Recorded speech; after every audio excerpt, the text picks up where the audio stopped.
of headlines about disgraced Hollywood powerhouse producer Harvey Weinstein's sexual harassment scandal have struck a nerve right across the country. From it, two simple words have become the rallying cry to stand up against predators. Me too. The hashtag has women sharing their personal stories of rape, sexual assault, and harassment on social media. And today, we're shifting the conversation from the predator to empowering the victim. We have therapist Natasha Sharma and leadership coach Karlyn Percil with us now. Thanks, ladies. Have a seat. Thank you for coming in. It is a topic we cannot ignore, and that's why we're talking about it on the show today. Karlyn, you saw Me Too. You reached out to us because you have a story that you have been sharing with people. Can you talk to us a little bit about that? Yes, and it's a story, and the crazy thing about Me Too is that it's beyond the hashtag for me. Being a survivor of child sexual abuse, one incident happened in the Caribbean, but also happened here as well as an adult. And it angered me on one hand, but at the same time, it reminded me of how important it is for us to continue to share our stories in spite of what people say, in spite of name, fame, title, power. Me Too, for me, it's a story to continue to move beyond what we went through, because we are not what happened to us. I am not what happened to me. Right. And today I'm really proud to stand here and say that. You've moved beyond it, and part of that, and part of what we want to do today is really talk about empowering the survivor. Let's talk a little bit about what you need to start thinking about if you are a survivor. How do you switch the narrative and take the power back? Well, I think it's important to recognize that a lot of people who have been subjected to this kind of behavior, they may not even be able to identify whether it is or it isn't. And it can be very confusing, because sometimes it can be very overt and direct, and other times it can seem, you know, a lot of people start questioning, did that actually happen? Is that assault? Is that harassment? What should I do about it? And then they can start to, you know, there's almost a detachment process that can happen as almost a coping strategy. So a lot of these stories are untold. So I applaud you, you know, for telling it, but I think the thing that we need to realize is so many of them aren't.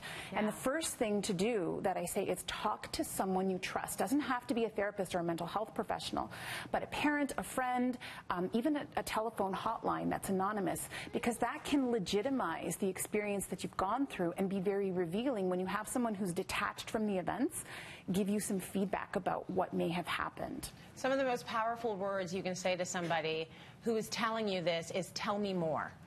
You know, tell me more, share more.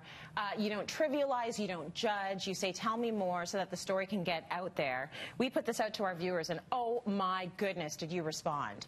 And one of the best responses I saw was from Nancy Carr. She said, and this echoes what you just said, Natasha, I always felt like my feelings and what I wanted didn't matter. You know, kids should be seen and not heard. I would tell myself, the question we asked them was, what would you tell your younger self? I would tell myself to trust my gut and stand up for myself. Now, I can speak for myself in that it has been such a journey to understand that whatever is happening here is real. It's happening in my head. It's happening in real life. It is real. And I heard from a colleague, you know, her daughter was on public transit and a man was staring her down. We've all been through it. We call it a microaggression. He's not doing anything, but you feel really uncomfortable. And in the past, when I've been in that situation, I've either moved seats or looked out the window and said, whatever, am I making a big deal out of this? It's nothing. No, it is something. She stared him in the eye. She got off at her stop. He got off at the same stop. She took out her whistle out of her purse, put it around her neck while looking him in the eye. And she, in her gut, she said, I'm going to make you uncomfortable too. That is trusting your gut. And that's also taking your power back. And that's the power, you know, that's what I felt, being able to tell my story and owning my story. Can you tell us your story? Are you comfortable telling us that here? I know you've talked about it before. I have. But I think it's important for people to hear how damaging it could potentially be to be a victim. And how you, I mean, we've seen the growth, your growth, and you moving beyond your story. But can you please tell us your story? And it takes a while for you to actually own it, because exactly what you just said, you feel like it didn't happen. I'm making it up in my head. And it takes you on this journey of being the crazy person. Yes. And when you do tell a person, because I tried to tell my family at different points and it wasn't well received. Actually, the first time I did it, I got spanked. How old were you? I was 7. Yeah. And then when I first spoke about it, probably around, I think, 12, 13. And this was a sexual assault? It was sexual abuse. I was a child. Yeah. It happened from a couple of years between from 7 until I was in my early 20s. And then when I came up here, there was another incident as well. And this time, as an adult, you feel like, but I should be able to protect myself because I'm an adult. I'm grown. Right. Why can't I, but when it happens, again, you try to make excuses for it. Yeah. Because exactly what you just mentioned, you should be, you shouldn't make a scene.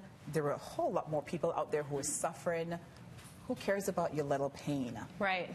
Who cares about it? For me, when I was in university, we had come home late at night, and I went straight to my boyfriend's place, but I knew my girlfriends and all their friends were staying at her place.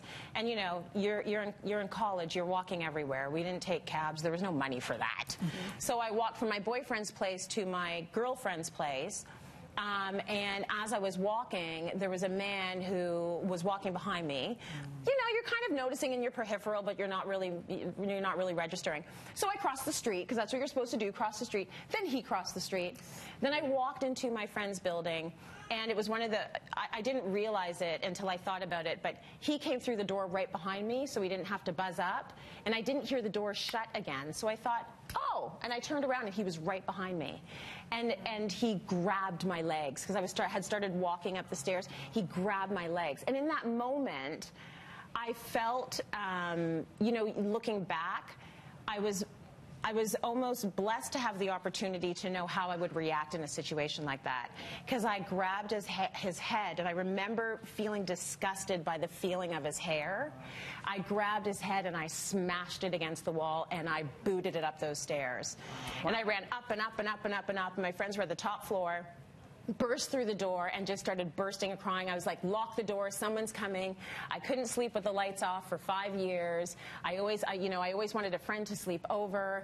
And I took self-defense classes after that, because I wanted to get my power back. And but it really does something on the brain. I haven't told a lot of people about that story, because I sort of thought, what was I doing walking late at night? Why was I doing that? The self-blame. It's the self-blame. Like, what was I thinking? I'm a young girl. Like, don't be walking at night. And sure, that's part of it, but that's not the whole story. The whole story is he should not be following me and grabbing me. Yes. Yeah, like the onus should be on him, not me. Yeah. It's hard to take your power back when the messages, when we do speak up and do things like that, aren't always reinforcing and positive. Right. And I, like you, both have a story as well. And on my very first job from my undergrad, it was more of a sexual harassment type of situation, but not as direct and overt as what you've described. And this is important too, because this can get very confusing. So, my boss at the time used to come in and say things like, hey, can you do this? Can you touch your hands, your elbows behind your back? And then he would show me. And you know what happens, to your chest when you touch your elbows behind your back. Yeah. But when you're 21, that's how old I was. I mean, I remember being very confused, but I didn't have the knowledge or understanding that this is like what he was doing. I pieced it together much later. Yes. And then when I did confront him about it, I actually did end up having a conversation with him at some point, because this would happen repeatedly. Little innuendos, insinuations that were clearly sexual in nature and making me feel very uncomfortable, which is the definition of harassment. Yes. And I had a conversation asking him to stop, and unfortunately, my story ended with them firing me for that. Firing you? I was fired from my very first job. These are the stories that, when we ask ourselves, why do women get confused and why don't they speak up? These are the things we have to look at. What is the response and the reaction? What are we doing to help them have that voice and feel secure and confident in it? And the fear that nobody will believe you. Yeah. Right. Especially if it's a prominent figure in the community. Yeah. Nobody will believe you, because it's like, well, it was just a touch. Yeah. Why are you making such a big deal out of it? But going back to your gut thing, I felt uncomfortable, and why are you sitting so close to me? And putting, his hand on my thigh. Well, I can help you, but you know what you have to do. And the disgust, and again, you feel so dirty after. Yeah, and I don't know why we take it on as it's our fault. It's terrible. So. I love the fact that we've been so candid with this, and back to Natasha's notes, just talking to someone, writing everything down. Yes, documenting. I didn't know how to do, like, I didn't know that when this was happening to me, but document everything. Doesn't matter how crazy it sounds in your mind, you know. This isn't something worth writing down. Write it down. Time, place, who was there, what happened. So you've got a record of it should you ever need to go back and use that if you're having conversation, if you're filing an official report.